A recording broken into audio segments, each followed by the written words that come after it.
Welcome to the Rugby Obsession Deep Dive.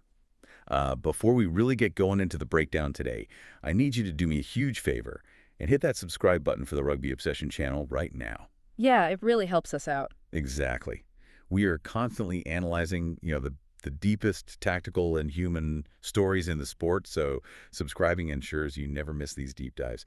Anyway, today we are looking at three Springbok legends who are kind of facing down the twilight of their careers. And it's a really precarious position for any athlete. I mean, usually when we look at a string of injury reports, the tone gets very clinical or tragic pretty fast. Right. It can feel a bit like reading an autopsy report of a career. But I want to lay down a marker right out of the gate here. We are not here to read an autopsy report today. No, definitely not. This deep dive is fundamentally a celebration. We are taking this opportunity to celebrate three players who have served South African rugby with immense pride and physical sacrifice.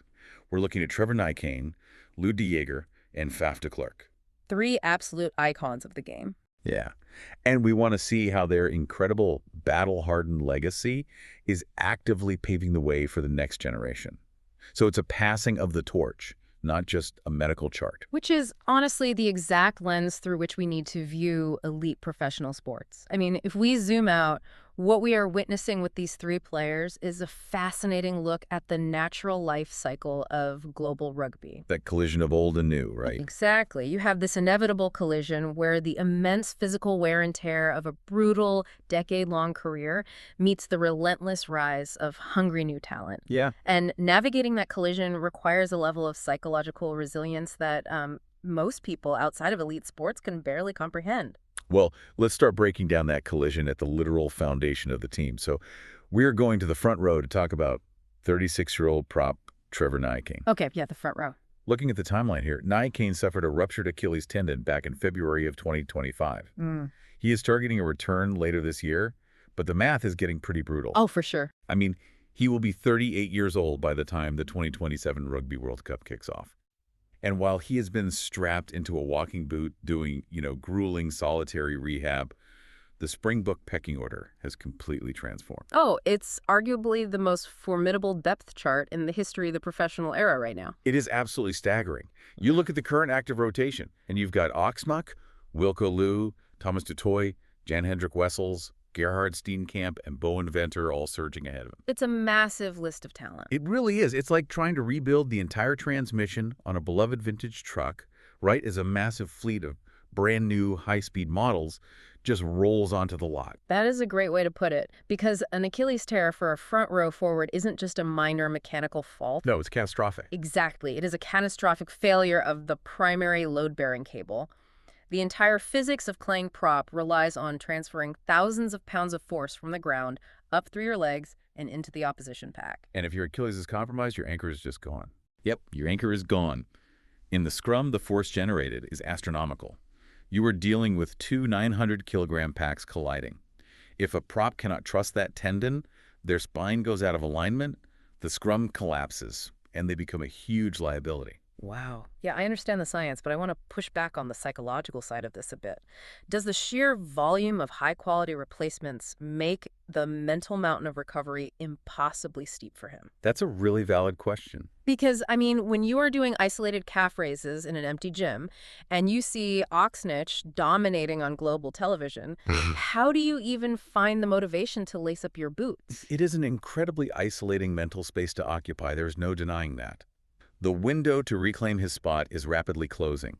However, the psychological counterweight to that is recognizing why that immense depth exists in the first place. What do you mean by that? Well, it creates a fascinating paradox. The very talent pool that is currently blocking his return is actually a talent pool he helped construct. Wait, are you saying his injury is somehow responsible for their current success? Yeah. Because that feels like a stretch to me. No, not the injury itself, but the standard he set prior to it.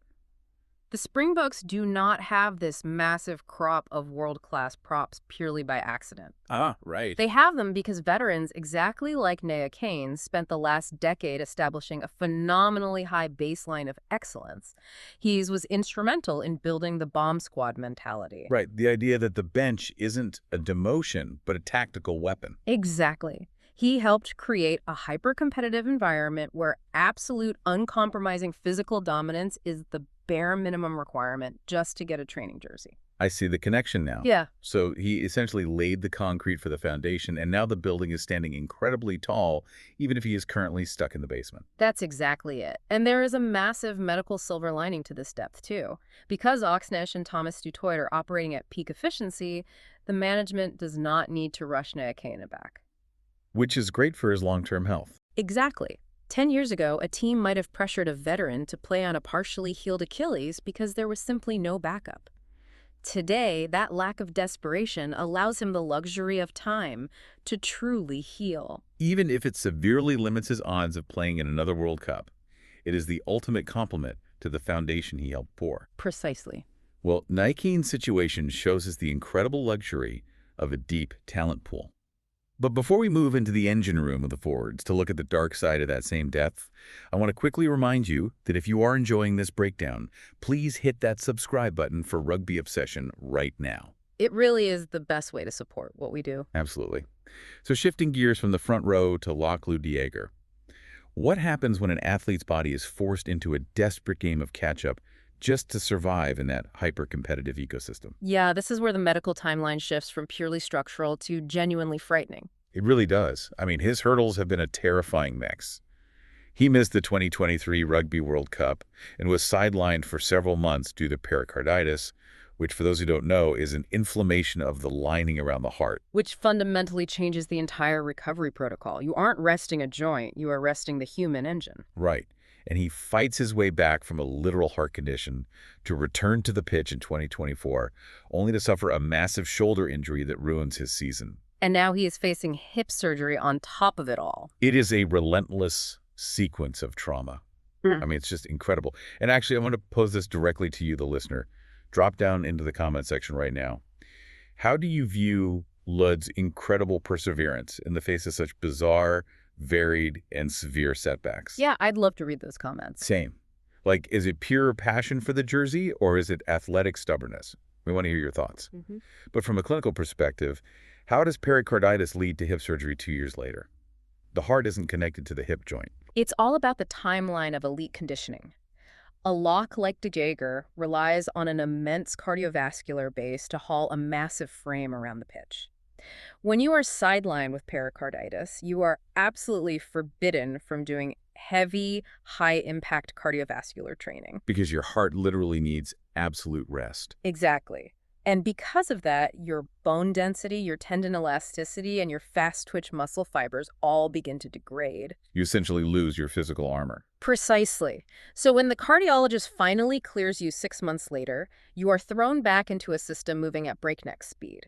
You push your body incredibly hard, but because your foundation is slightly eroded, you overcompensate. And that leads to the shoulder injury. Right. You tweak a shoulder in a tackle because your footwork was a fraction of a second slow. Then you spend the season rehabbing the shoulder, which throws your kinetic chain completely out of whack. So you start running with a slight imbalance to protect the shoulder. Yes, and suddenly the load completely shifts to your lower body, grinding down the cartilage until you need hip surgery. It is the brutal reality of consecutive trauma. Wow. It is like patching a high-pressure leak on a submarine.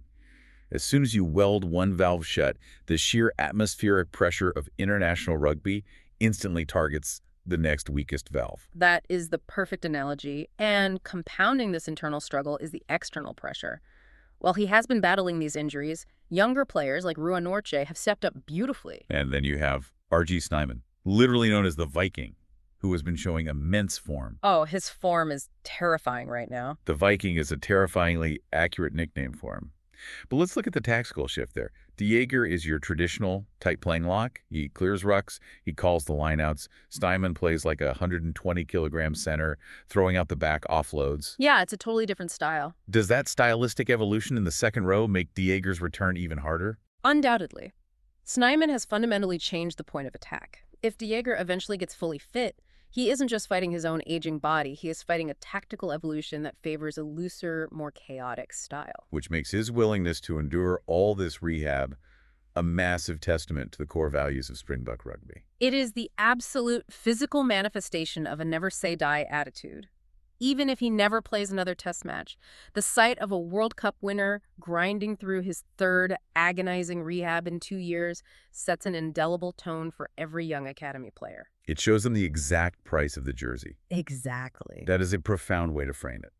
Okay, let's move out of the heavy forward pack and talk about the vital link to the back line.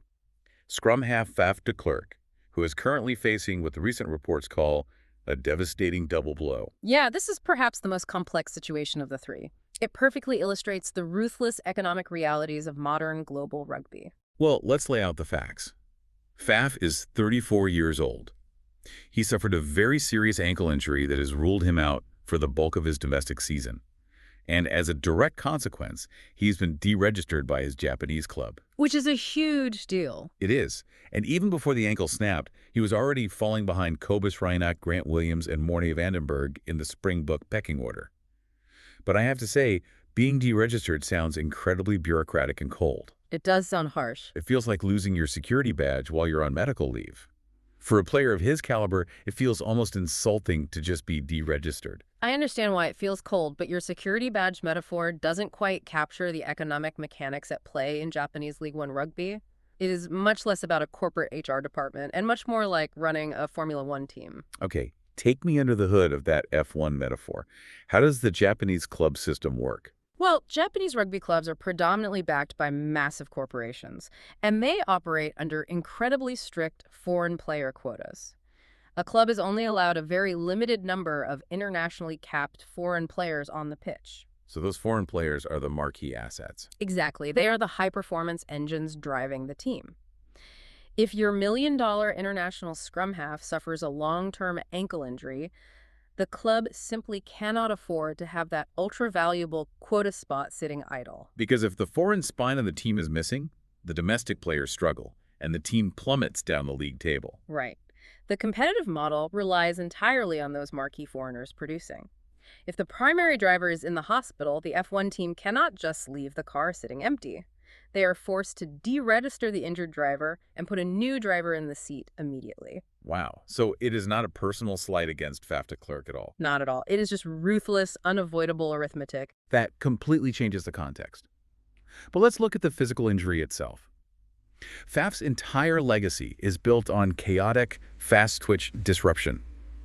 Can a player whose tactical value is predicated on lateral explosiveness effectively adapt his game post-severe ankle injury, especially at 34? Clinically speaking, it is an incredibly steep uphill battle. An ankle injury for a scrum half is fundamentally different than for a tight head prop. Because the prop needs stability and grounding, but the scrum half needs instantaneous spring. Precisely. The ankle joint is the literal fulcrum for every single darting, fast twitch movement. If that joint loses even 5% of its elasticity due to scar tissue, the opposition fly half slips the tackle and the tactic fails. The margins are just that razor thin. They really are. Which perfectly explains why the Springbok depth chart is shifting. You mentioned Cobus Reinach, Grant Williams, and Morne Vandenberg stepping up. But they aren't just filling a vacancy, they are evolving the role. And this ties directly into Faf's monumental legacy. He fundamentally changed the way the Springboks utilized the number 9 jersey. He turned the position into a secondary loose forward role. Right, he brought the aggressive box kick strategy and chest-high tackling to the forefront. He wrote the modern blueprint. And now, players like Grant Williams are taking that exact defensive blueprint and injecting it with Olympic-level sprint speed. Which is just terrifying for opponents. It is. And the fact that they are executing that game plan so flawlessly proves that the tactical system Faf built is thriving. He raised the bar for defensive intensity so high that the pipeline had to develop world-class athletes just to step into his shoes. That is such a powerful, optimistic way to look at a daunting injury list. And it really brings us full circle back to the core mission of this deep dive. It really does. Whether we are talking about Trevor Nyakane laying the foundation, Lood de Jager demonstrating absolute resilience, or Faf de Klerk's disruptive genius, the takeaway is clear. Whether or not these three veterans ever step onto the pitch in the green and gold again, their legacy is secure.